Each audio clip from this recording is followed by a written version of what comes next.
And we're back with a chapter review guide for character count. So with character count, we're going to look into, basically the old saying of do unto others what you want done to yourself, and how important our character is, not just like for ourselves, but like in, with friends, family, work, school, all relationships, right? And I always say, like, relationships are happening all the time. Even though we think like, well, I don't know them, it's not a relationship. And it's like, there's constant relationships that are being formed, even if it's for short periods of time, where we're still building those relationships that are happening. And it's about asking ourselves, like, what person am I? How am I being present in the world? What character am I bringing to the table in these relationships? What is the character that I'm bringing in at home, on the sports team, in school, at work, in family, wherever it may be? Like, who am I that's coming to the table? What am I bringing to the table? And ask myself, like, am I asking people to be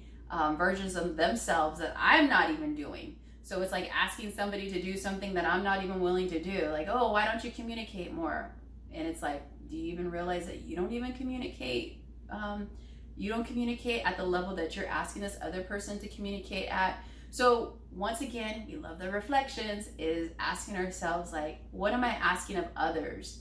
And am I giving that same thing to others? Or am I also have room to improve in those areas as well? So it's like the quote by Gandhi, it's be the change that you want to see, right? So if I can't ask for somebody to do something that I'm not willing to do, right? And people learn and lead, and they do by seeing you do it too. So we can go back to self-love and self-worth, and the know your worth chapter is understanding, if I see how you treat yourself, you're actually setting the example for how I treat you.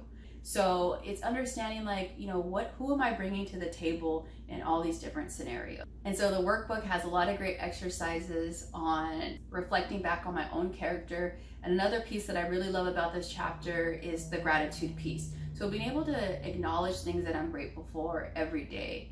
I think sometimes we can take things for granted day by day, but when I allow myself, 5 minutes to reflect on what I'm grateful for that day or for that moment, it really just sparks more joy, and we can begin to see the beauty that lies not only within us, but also around us, right? We can get sucked into like what's not happening and what's not working. But when we look through that lens of gratitude, we can see that there is so much beauty happening within us and around us as well.